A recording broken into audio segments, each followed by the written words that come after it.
In that way, we're going to start talking about Wise Blood, which is Flannery O'Connor's first novel. And Bruce Gentry, Dr. Bruce Gentry, will be talking about chapters 1 through 7. And then next month on the 21st, he'll be talking about the end of the novel. He'll explain a little bit how he thinks that's going to go. One of the things you may want to think about for next week, actually, on Tuesday, if you're in the Milledgeville area, it's in person. If you're not in the Milledgeville area, we'll be streaming it through our Facebook page. We're having the author Daniel Wallace come, who gave a lovely talk for us last week. And he's going to be talking about his work and just do a presentation a little different than what he did online, but it'll be very interesting to hear from him. And he's part of our series for the Peacock Symposium, where we feature a Southern writer who's contemporary.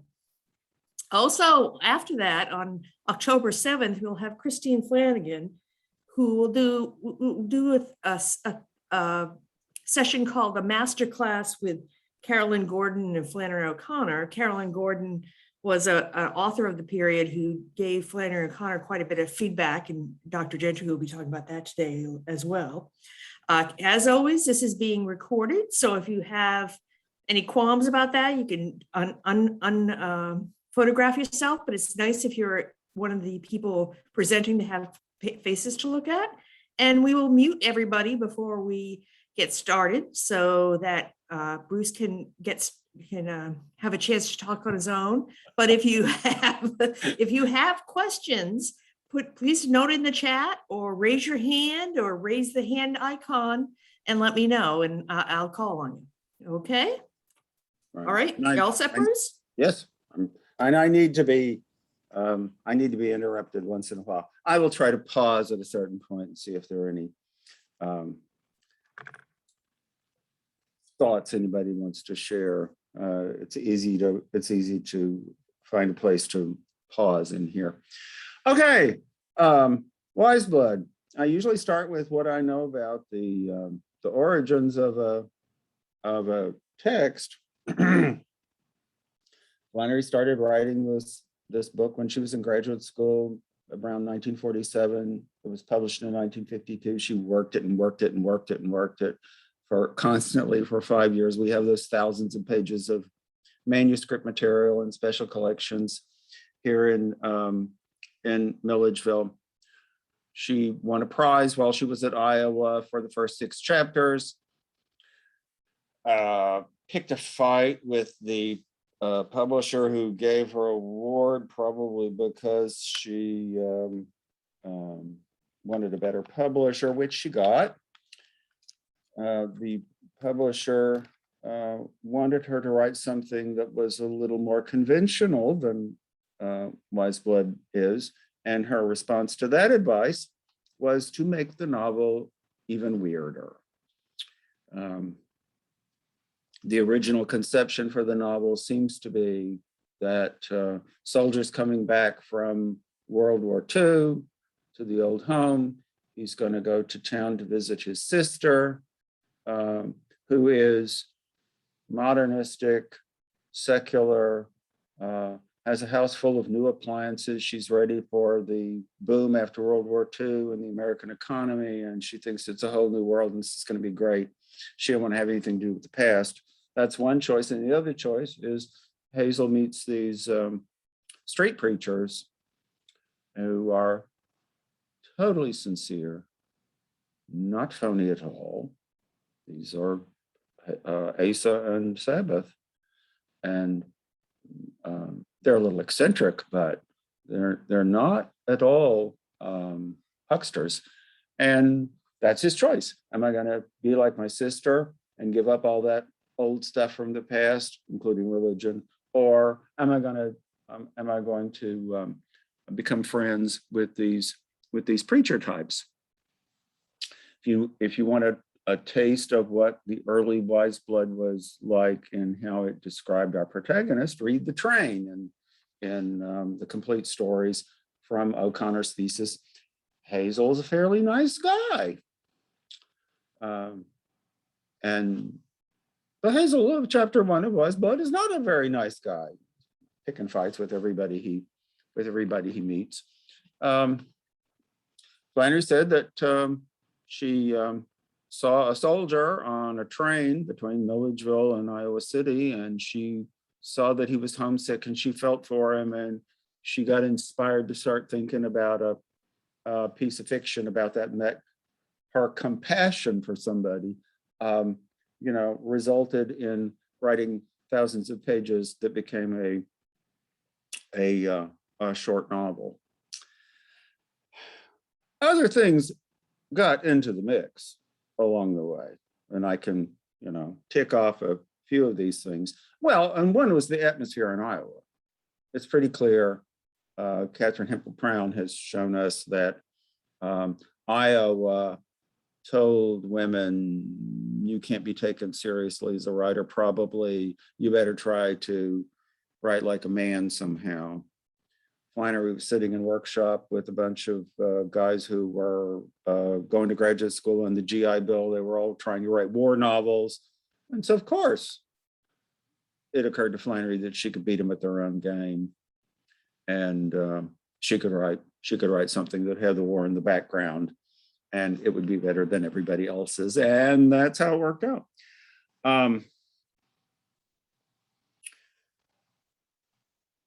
John Lance Bacon wrote an interesting article for the Approaches to Teaching O'Connor book that Bob Donahue and I put out year before last, in which he compares Wise Blood to a lot of popular culture that came out right after World War II about what it was like for soldiers to come home.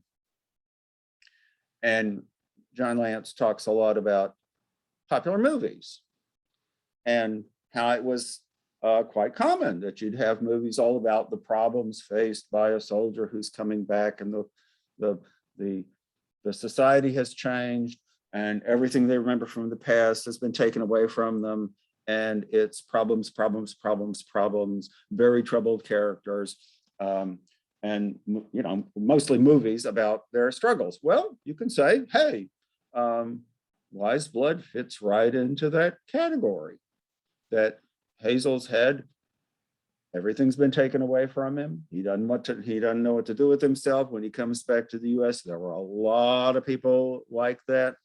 And it was in the culture. It was, a part of the storyline that I think she could expect people would get, that it would be a way for them to feel like they understand what's going on in this story and make it more readable. What else? Carson McCullers wrote a novel set on an army base, Reflections in a Golden Eye. There are lots of connections between the Carson McCullers novel and Wise Blood. Flannery never said a nice word about Carson McCullers. I think it was probably because she had learned some things from Carson McCullers, and she had borrowed some things from Carson McCullers, and it embarrassed her a little bit to admit how important Carson McCullers was to her style. What else? Sally Fitzgerald says in the introduction to 3 by Flannery O'Connor, one of the editions of 3 by Flannery O'Connor, of which I guess there are 3, that The Wasteland by T.S. Eliot was the source for Wise Blood. I think she basically says Wise Blood is a rewrite in novel form for the great 20th century poem. Okay, The Wasteland is a poem about everything's destroyed, everything's fallen apart, because of World War I in the poem, and we're just doing it again with World War II and saying, okay, everything's been torn apart for Hazelnuts by a war. And how do you put together the pieces and try to make a life out of the ridiculous leftovers that you find around you? If I had to think about what's the contemporary relevance of Wise Blood, I would say, well, that's a pretty good angle. If you feel like our culture is being ripped apart and recent war experiences are undercutting a lot of what we thought we knew about our culture. Hey, we might be living something kind of like what Hazel is going through in here. Next, if you've ever read Miss Lonely Hearts, the Nathaniel, or if you haven't, try it out. Nathaniel West wrote a novella, very short novella, called Miss Lonely Hearts, about a man who is assigned to be the advice columnist for a newspaper. And he has to pretend to be a woman to do the advice column bit. There are other things about Miss Lonely Hearts that you can tie to some of what's in the manuscripts of Wise Blood. So it's pretty clear that Flannery was paying attention to him. There's Joseph Mitchell of the New Yorker. Sarah Gordon has shown us that this fellow who wrote a lot of profiles for the New Yorker over the years about eccentrics living in Manhattan were picked up, reworked by Flannery O'Connor, and appear in this novel and in some stories. Isn't that funny that these characters who seem so Southern to us might have had their origins in Manhattan, actual people actually wandering the streets, being colorful. And, Flannery wanted to be in the New Yorker. And so, it's pretty easy to see how she might connect the dots and say, oh, well, I can write something like that, that Joseph Mitchell profile, and put that in my fiction, and maybe it'll work out to get me published where I want to be published. Why not? And then there's Oedipus. She lived in Connecticut with the Fitzgeralds. Robert Fitzgerald was translating Oedipus. What else are they going to talk about over cocktails in the evening? But what are we working on? So Flannery's talking about Wise Blood, how it's killing her, and Robert Fitzgerald is talking about just sweet little story about the guy who, puts his eyes out at the end. And Flannery said, oh, I didn't know how I was going to end my novel. I've just written hundreds of pages, but I didn't know where I was going with this. I'll make it be like Oedipus. And sure enough, she went back and added visual imagery, eye references, all the way through the novel to set up that it's going to end the way it ends, with Hazel blinding himself and maybe becoming a kind of seer as a result. Depending upon which Oedipus play you read, his story ends badly or very well. He can be the hero of the, he can be the guy who wins at the end of an Oedipus play if you read him a certain way. Okay. What next? There is an author's note to Wise Blood that we probably ought to mention. It's on page 1265, kind of buried at the back of the Library of America edition. If you have, most editions of the novel, by itself, have it at the front. The parts of this that get quoted most often, Flannery didn't want to write this. They made her write this because they said, you have to add something to the novel so we can renew the copyright. So she squeezed out a paragraph, but it gets quoted a lot, so why not? Let's talk about it. It's a comic novel about a Christian malgré lui, and as such, very serious, for all comic novels that are any good must be about matters of life and death. And that phrase, malgré lui, gets talked about a lot. Basically, it's interpreted as meaning in spite of himself, that a big part of Hazel wants to reject religion, but he's still a Christian in spite of himself. Something other than himself still wants him to be Christian, and he is. She announces there. And then the end of this seems worth sharing with you again if you haven't looked at it lately. The belief in Christ as to some matter of life and death has been a stumbling block for readers who would prefer to think it a matter of no great consequence. For them, Hazelmote's integrity lies in his trying with such vigor to get rid of the ragged figure who moves from tree to tree in the back of his mind. For the author, Hazel's integrity lies in his not being able to. Does one's integrity ever lie in what he is not able to do? I think that usually it does. For free will does not mean one will, but many wills conflicting in one man. Freedom cannot be conceived simply. It is a mystery, and one which a novel, even a comic novel, can only be asked to deepen. So she's, talking in paradoxes and talking about how the novel kind of contradicts itself in some ways. It's a novel about freedom, but with a character whose good end depends upon his not quite being able to be free in the way that his self wants him to be free. And it's almost like he's saved by not being free. There is a passage in chapter 1 of Wise Blood that compares him to a puppet and even talks about the strings, on his back. So how far Flannery went with really persuading herself that she had created a character who was free, I guess is up for grabs. A few more comments about what kind of novel this might be. And this is I guess, kind of preparing for next month when we all decide what we think once and for all about the meaning of Wise Blood. And it's also a matter of saying, what kind of a novel is this? What's at stake here? What's the question to answer? You can see it as a post-World War II novel. You can also read it as a growing up novel. You take Hazel Motes from his childhood and you watch him go through a bad time, and then you say, okay, he's coming back and now he's ready to start his life after World War II. What's going to happen to him? Is he going to grow up successfully? Does this have something to do with being a man? Which, of course, we know was a big deal at the Iowa Writers' Workshop, the idea of manhood.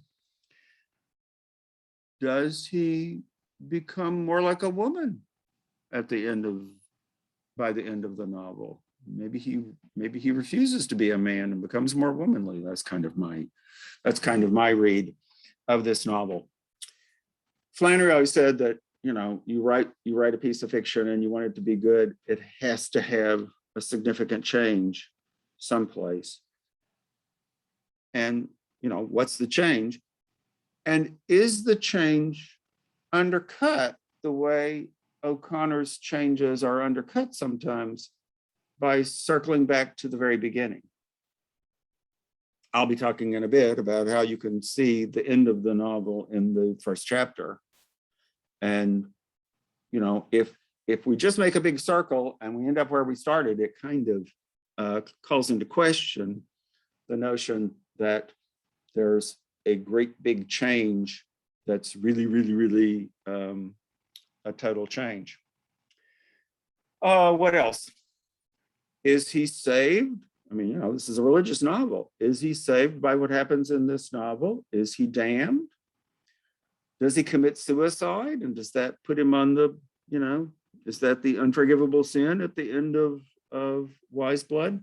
Flannery announced in the author's note that he was a Christian, but there's room to debate about whether we're supposed to believe he's a good Christian or whether we think, okay, he's a Christian, he's just a lousy one. And from what I see in conversations about that, I think that the major sticking point on calling Hazel a good Christian is that at the beginning of the novel, he really doesn't care about other people very much. And at the end of the novel, he really doesn't care about people very much. His love of humanity, his fellow feeling, it never develops. You don't go to this character looking for lessons in compassion and humanity. He closes in, he almost collapses on himself towards the end of the novel. And you have to make some allowances for him if you're gonna call this a model of Christianity. And I should mention, there are people who say he is a model of Christianity. I reviewed a book one time written by a professor at a seminary in Memphis, and he wrote a book about how to be a Methodist minister. Flannery would love this. And he said there are two ministers in the works of Flannery O'Connor who are models for you, Hazel Motes and the Reverend Bevel Summers. So that's why we have so many delightful Methodist ministers running around in the Memphis area these days, that they're modeling themselves on those two folks. Okay, let's see, what else? If you think that this whole novel makes him get back in touch with who he was as a child, there's a debate about which relative from his childhood ends up kind of possessing him at the end. This could be the novel about the mama's boy who finally does tie himself to the mother who scared him so much in the early chapters. Or you could say this is the story about Hazel Motes, who finally discovers how to become his grandfather, the sincere fire and brimstone fundamentalist preacher from his childhood. And you could say, that's the opposite of growing up, just becoming your mama's boy or becoming, totally tied up with the daddy figure and being subservient to him. Those are some more ways to read it, about what's the answer to what happens to this character in this. And then, if you want to make a big deal about the Sophocles sources, you can say, okay, maybe this is a novel about how this Southern soldier turned into Oedipus Rex, the king, or turned into Tiresias. Tiresias is also blind, and he knows things that might make for an interesting comparison to Hazel. Okay, so those are mostly questions that you might be thinking about as you finish. And someday we should do the John Huston film of Wise Blood, but that's probably a topic for a whole nother day. You probably really have to have seen the movie, and we got to do more homework to set that up. I'm now prepared to start going through the chapters one by one and bringing up issues, what I think is worth thinking about. So I'm mostly inclined to put the emphasis on what I don't understand about Wise Blood. But I thought this might be a good time to pause. Hey, we're almost halfway through, and say, does anybody have anything they want to say or ask about Wise Blood at this point? Count to 5, count to 10. Okay. Yes, Heidi, unmute yourself. I guess I'm just curious, because this whole time when you've been talking about especially how the culture of the time would have understood the soldier coming home story, and how to juxtaposition that with Regina's feeling about how this was going to be taken by her friends and by Milledgeville, because I think she was hoping a lot of people would get the book but not read the book they were given. And so maybe we'll talk about that later. I'm excited to get to the chapters, but I'm also thinking about Flannery's local audience and how it was received. Well, with horror. There's the simple answer. Everybody was horrified. How could she write a book like this? She talks about all these disgusting people. Why didn't she write about nice people? Why didn't she write Gone with the Wind over again? And, that was as good as that publisher in making Flannery dig in her heels and say, I'm going to write the weirdest book these people have ever seen. And they're going to spend the rest of their lives getting over it. And you know, she probably knew Katie Flannery Sims was going to send the novel to a bunch of priests. And still, she made it so weird that Kate Flannery Sims wrote letters to all of the priests saying, would you please send that book back to me without reading it? Because she was so embarrassed. She didn't get the Catholic reading that we now all understand Flannery was intending for Wise Blood. So yes, there's a paradox there. She wanted people to get the book. I mean, she wanted to communicate. She wanted it to work.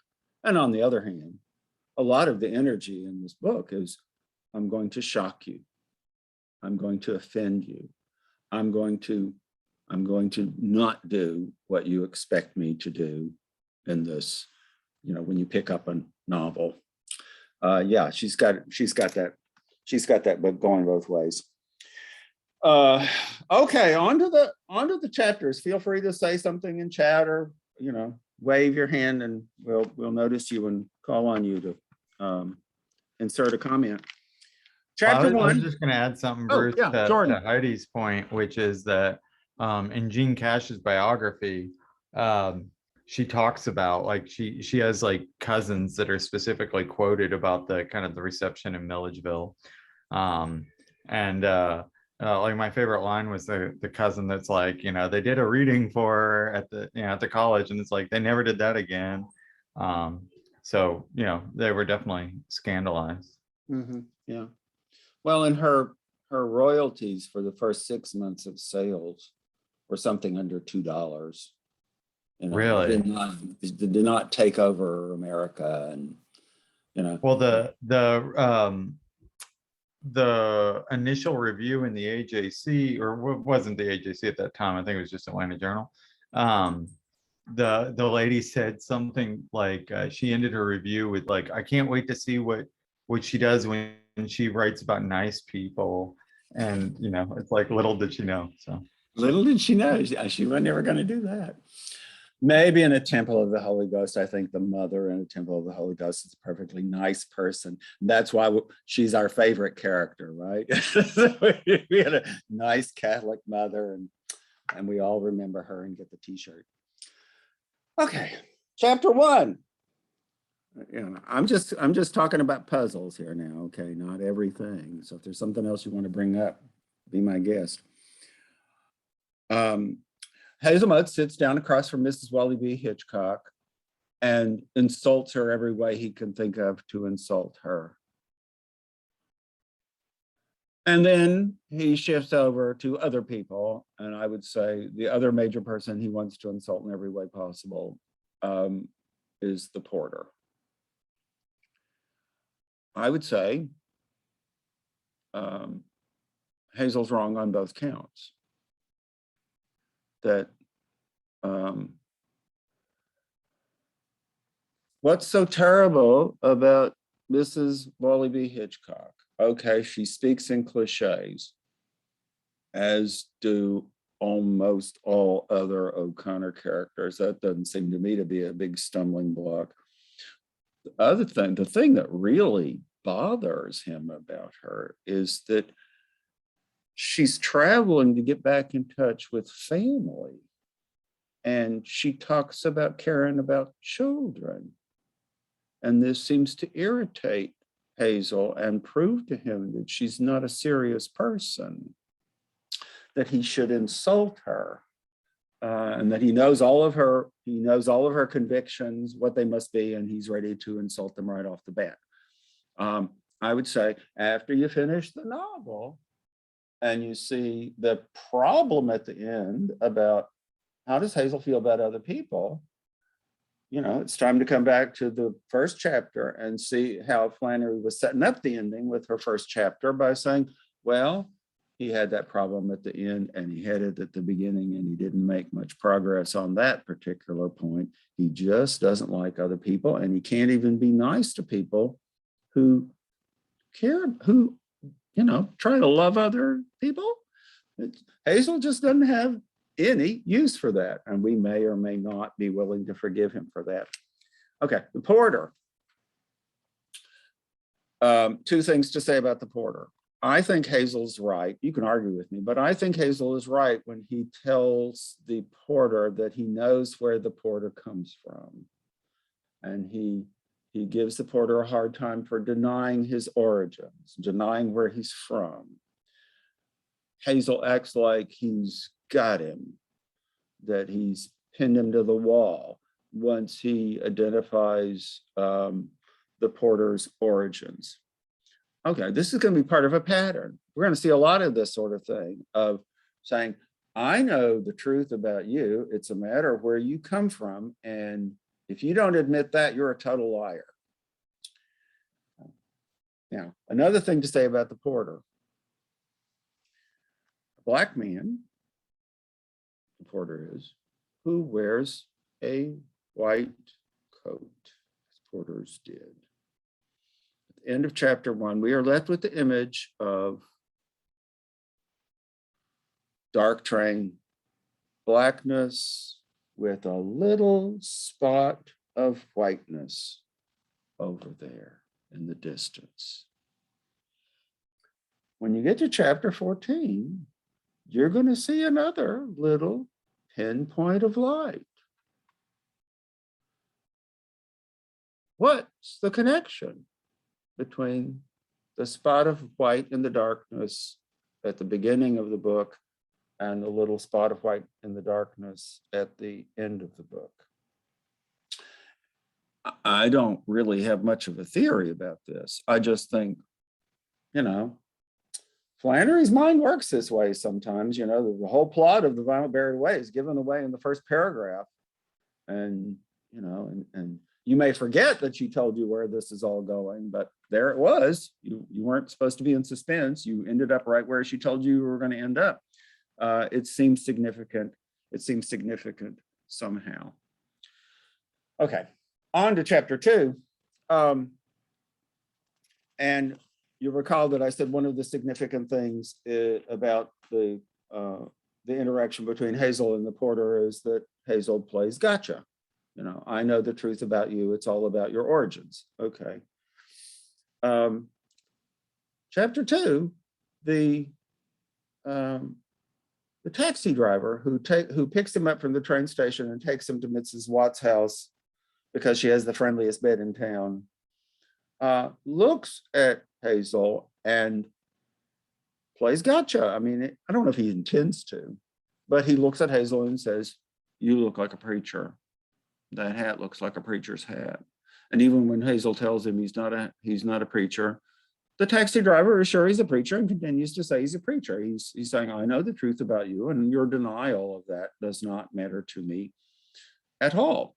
And of course, it turns out that the taxi driver is totally right. There's a pattern in the book of everybody's got their central truth, and there are layers and layers and layers of falsehood and deception. And we need for somebody to come along and play peeler and, you know, remove all of our deceptions, our self-deceptions too, and get down to something that's a little truer down underneath. Okay, more on that in a bit. Now, let me say something about Mrs. Watts. Mrs. Watts comes out of, she was originally a manuscript, one of the friends of Hazel's sister. She wasn't a prostitute in early drafts of the novel. This is just, you know, she becomes a prostitute because Flannery wanted to make the novel more shocking and stranger. And, you know, think about it. Originally, Hazel comes home from the war and he's got the choice, visit my sister and become like her, or get back with old time religion. And he knows where to go because his sister lives there. When Flannery threw out the sister, she's got to come up with another reason why he picks this town to go to. at the beginning of the novel? Answer: we all know that cities are where you go to commit big time sins. And he has talked himself into the notion that sin with a capital S is what I need right now, and that'll get me on the right track. He doesn't really believe that, but he that's what he wants. And, or that's what he tells himself to get himself to Tockenham.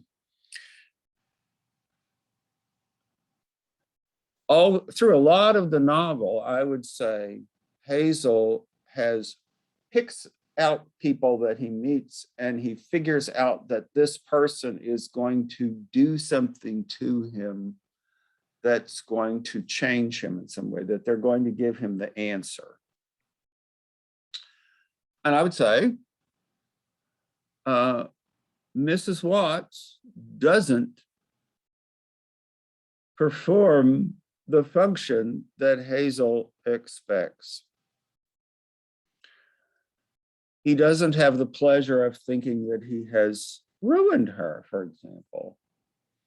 You know, it's the same thing later with Sabbath Lily, that Hazel would really like to think that he had ruined her totally and, you know, done a horrible thing by having sex with her later on. And that's not going to work out. And I would say it doesn't really work out with Mrs. Watts' evil either. She's rather accepting and comfortable, and I would agree that the narrator of this novel does not like Mrs. Watts, just as the narrator of this novel does not like Mrs. Hitchcock in chapter 1. But I don't think she's quite what Hazel was bargaining for. There's that line, and I forget whether it's in this chapter or the next chapter, where it said, you know, Hazel hadn't been very successful with Mrs. Watts. He was like something washed up on shore after they were in bed for a while. Well, you know, that could mean, you know, a sexual dysfunction, a sexual failure. It could just mean that this was not what he had in mind at all, really, that it didn't work out, that what he thought he was going to get from it didn't happen.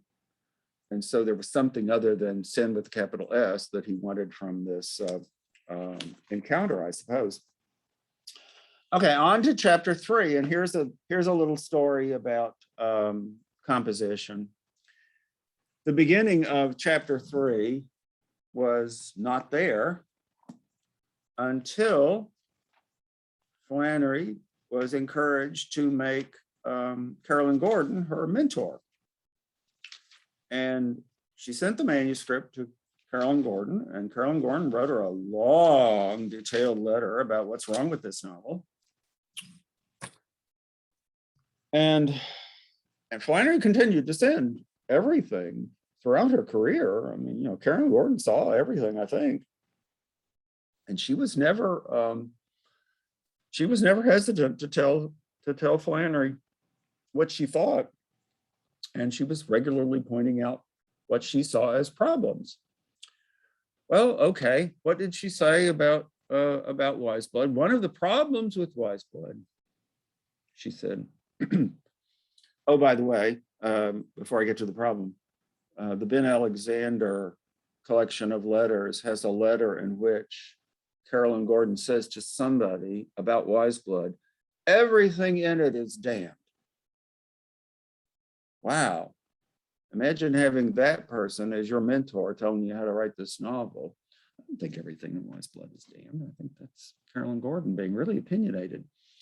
Well, anyway, she told Flannery, one of the problems with your novel is that we're obviously supposed to be totally critical of these characters, you know, that they're bad people, but you don't give us anything so that we know what the standards are that we're supposed to use to judge them.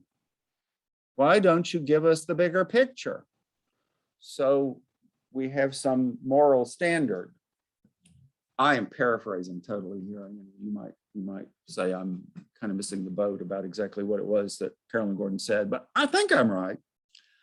We need to see the we need to see the standards by which you judge your characters. So Flannery adds the first chapter of chapter 3. First paragraph of chapter 3. Does this do the job? Does this do what Carolyn Gordon was asking for? His second night in Talkenham, Hazel Motes walked along downtown close to the storefronts, but not looking in them. The black sky was underpinned with long silver streaks that looked like scaffolding, and depth on depth behind it were thousands of stars that all seemed to be moving very slowly, as if they were about some vast construction work that involved the whole order of the universe and would take all time to complete. No one was paying any attention to the sky. And then she goes on to talking about, what Talkenham looks like. Okay, does that do the job? Did she give the teacher what she wanted? Or did she give the teacher something else? After you find out that there are stars in the sky, do you know how to judge Hazel Motes? I would say, no. Heidi. I just wanted to point out, as you mentioned, or as you just read in chapter 3 too, but one thing that struck me for some reason in this reading of Wise Blood for me, I've always been struck by the eyes, right? We're supposed to see all the different eyes. But this time around, all the colors just jumped out at me. Everybody has color. Everything has color.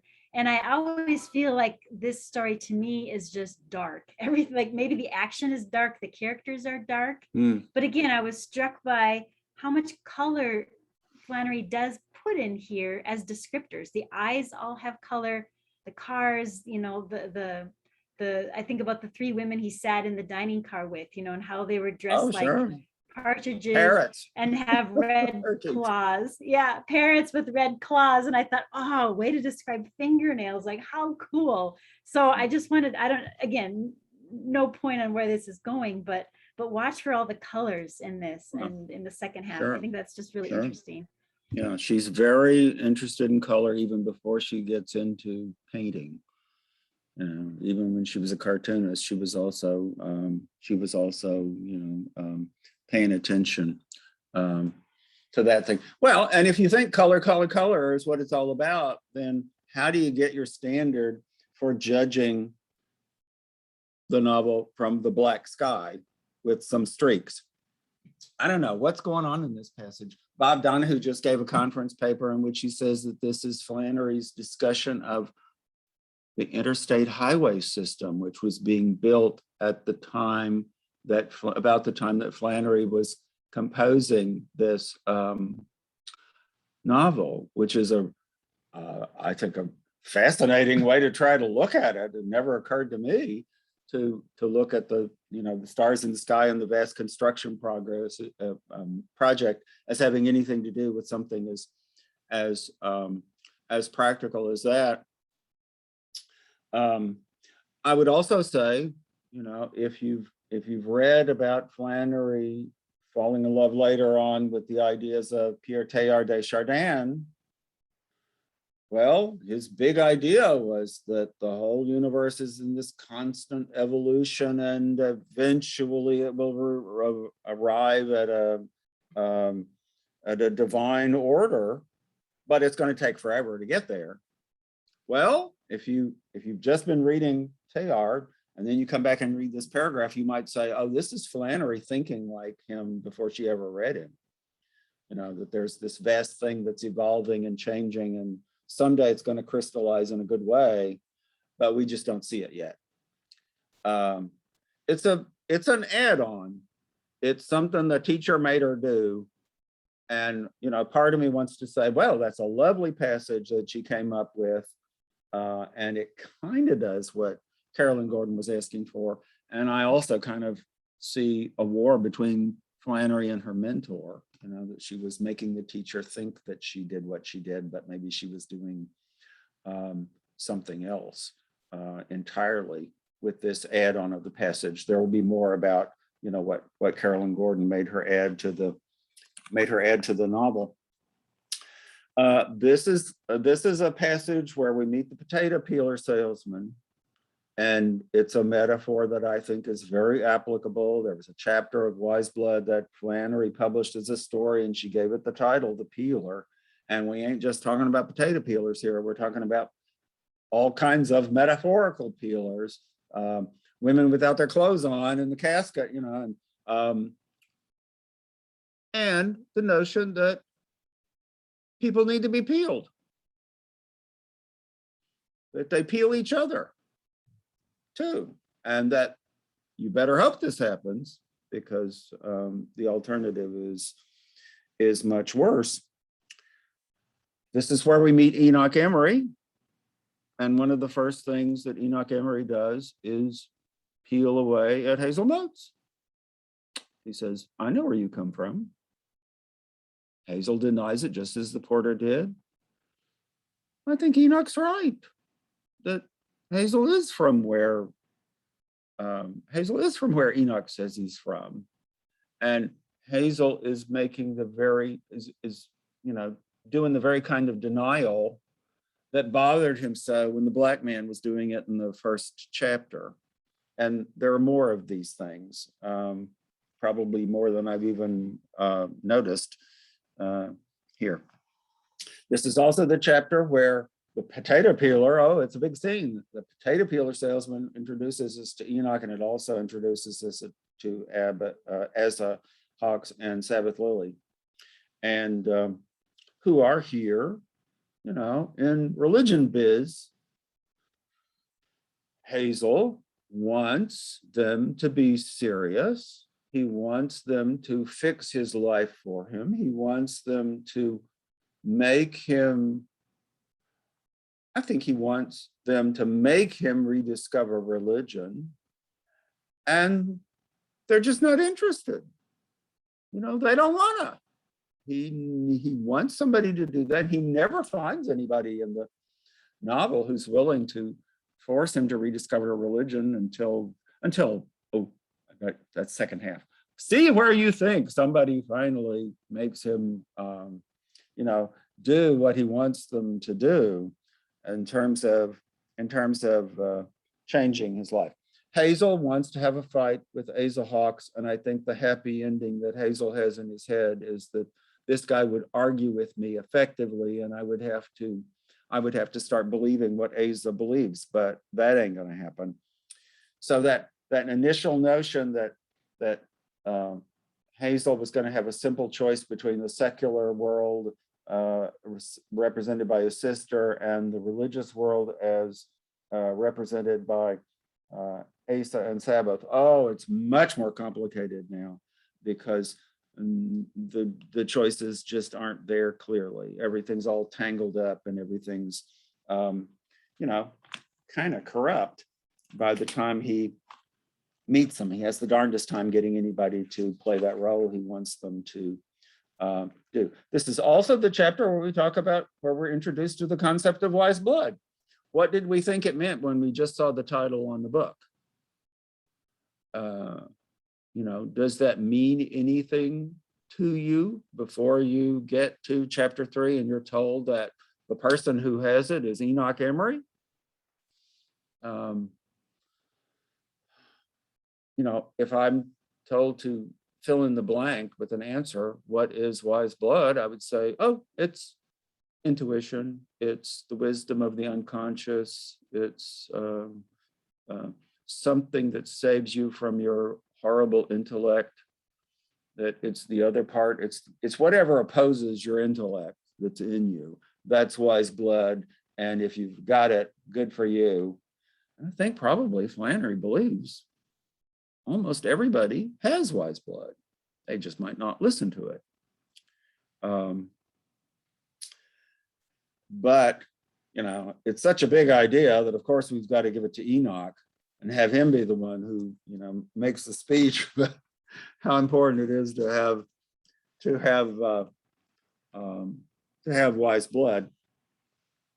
This is also the chapter where we find out the backstory, a lot of the backstory on Hazel, so we know something more about what a tangled web of thoughts Hazel must have when he when he gets into the bed with Mrs. Watts, because of all of that business about his grandfather and all of what's been going on between Hazel and his mother.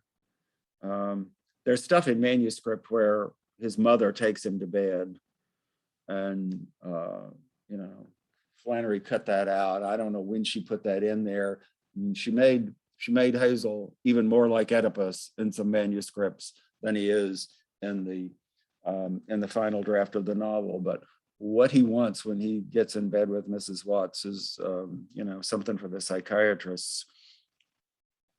But certainly when he thinks that he's going to get in bed with Mrs. Watson, it's somehow going to free him from his past because it's the big sin and it cuts the cord. No, all it does is bring back all these memories about his past. He's probably less free of the past after Mrs. Watts than he was before he met her. It sets up, we're still in this chapter, the wonderful line, "What do I need Jesus for? I've got Leora Watts," which I take perversely seriously. I think Hazel Motes is a character who cannot find Jesus in any traditional fashion. It's too scary to him. But I would say, if you think about it long enough, you can make the case that he finds Jesus through Leora Watts. Not that Leora Watts is the stopping point, but she leads it, she's going to lead him in that direction where he wants to go. And then there's Sabbath Lily's first sermon on page 28, about halfway through chapter 3. She has first of two sermons that she gives as kind of seduction strategies. And there's recent talk about different ways that we can take those sermons seriously or apply them to the whole plot of the novel. I'm pretty sure that those little sermons come from early versions of the novel, and that those little sermons were spoken seriously by a serious street preacher from the beginning. So, these are not supposed to be creepy, bad, false sermons. They're supposed to be effective, and the puzzle is, how did Sabbath come up with these? What do they mean to her? And what effect does she intend for them to have, and what effect does it have, and what's the backstory? And there's some talk now about to what extent does the storyline in each of those sermons, one's in a couple of chapters, does it apply to her? Is she telling her life story in the form of this little sermonette about terrible things that happen to other people? I see I need to speed up. Chapter 4, he gets the car, which is a coffin, a pulpit, a house, his body, his soul, his freedom, so many things. He buys the worst car he can find. Let's just get right to the point. And then 2 paragraphs later says, nobody with a good car needs to be justified. Okay, this is not good for logic class, but therefore, anybody with a lousy car does need to be justified. And Hazel knows it in chapter 4, and that's why he bought a lousy car, because somehow he's thinking or feeling that if I pick something that's not going to free me, it's not going to let me do on the road, become a beat, then I'm going to have to return to my old belief system. Chapter 5, oh my God, the problem. What in the world is Enoch Emery doing in this novel? I love Enoch Emery, but we got the Hazel plot and we got the Enoch Emery plot. What's the connection?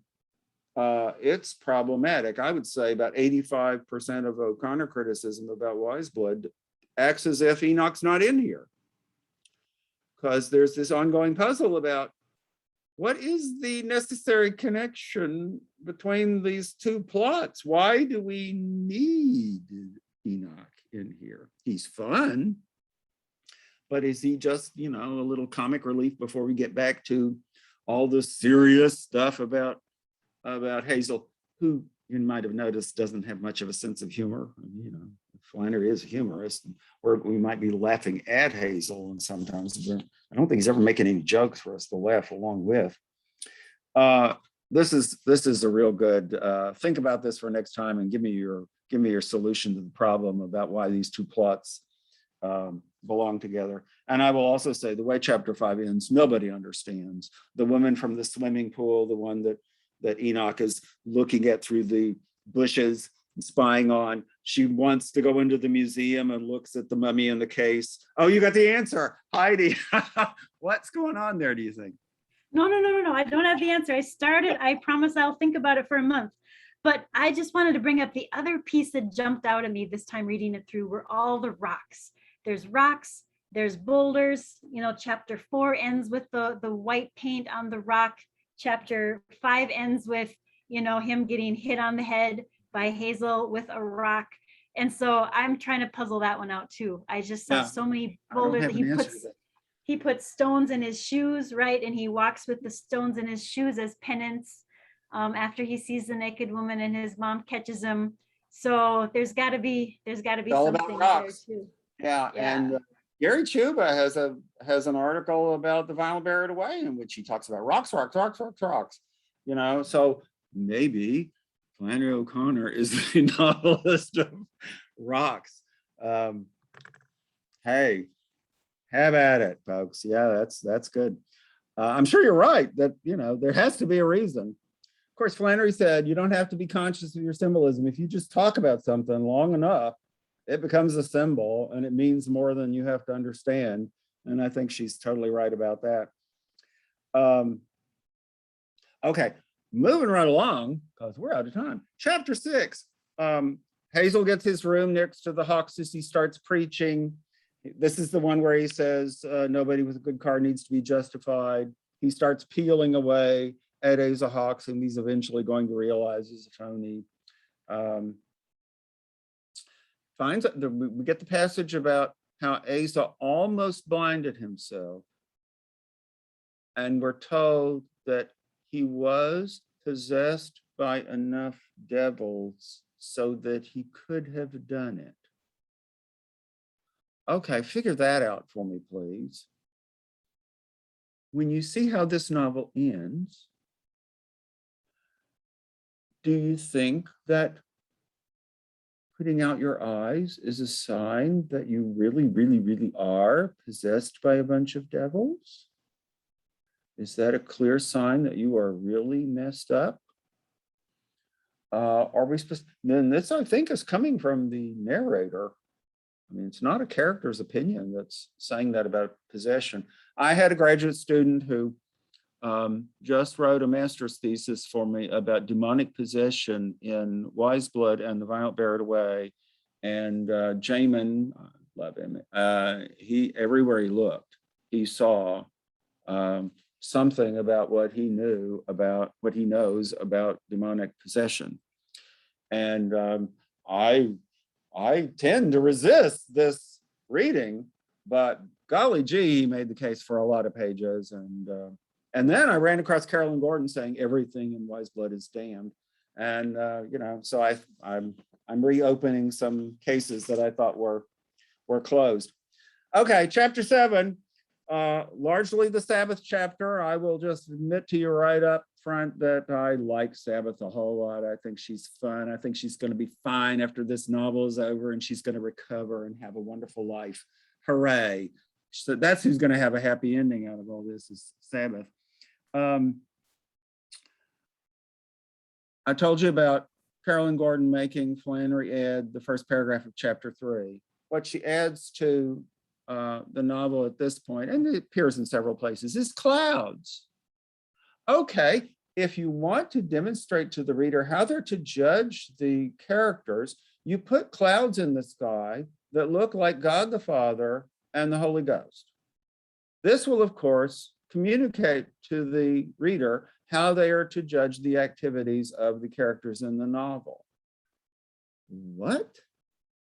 I mean, this is an addition she made to the novel in response to Carolyn Gordon saying, tell us how to judge these people. By gazing at the clouds and saying what they remind us of, doesn't work for me. I think it's making, I think Flannery makes the sky a joke. And I'm not quite sure why she would want to do that. Sometimes she takes the sky very seriously, but this stuff that she added for Carolyn Gordon, it doesn't seem to me to do what she wants. The clouds will appear in later chapters, and you can see if you find them more persuasive later.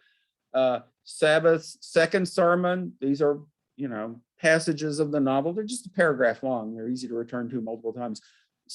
Sabbath tries again with another little sermonette. It's on page 69, right in the middle of the, right towards the end of the first half of the novel. And it's kind of gruesome, and you wonder, what has she been through that causes her to come up with this story, and what does she think the effect is going to be, and does it apply to anything else about what's going on in this novel? The answer is probably yes, because everything ties in with everything in O'Connor. They're worth returning to and keeping in mind as you go through the rest of the novel. And now I see that I've run out of time, and I have given you 1,000 questions. And next month, I want you all to come back and explain this novel to me, which I have only been studying for longer than Flannery O'Connor lived, and I still haven't figured it out. Okay. And oh yeah, did we mention the groundbreaking? No, you didn't. We did. On September 29th, those of you who are right here in Milledgeville, come out to Andalusia Farm, come to the front field, and they will actually cut a ribbon and put a shovel in the ground, because they're going to build the interpretive center for Andalusia. And it'll only take, 5 years to finish. No, they'll do it immediately, because there's so much money pouring in to build the interpretive center. You heard it here first, folks. And there'll be bathrooms, which will be And there great. will be bathrooms. Jordan, do you have any insight? Well, I was just wondering, like, are you gonna get a hard hat and a shovel and maybe a copy of your book, and you'll get to I pose would with it? love to do that, but I don't think that's going to happen. They should be grateful that I don't wear the paper bag over my head that I'm known for on campus these days. When I go out, I'm not going to wear the paper bag over my head when I go out to Andalusia for the ribbon cutting. I'm very proud of you, Bruce. Okay. And thank you, everybody, for joining us.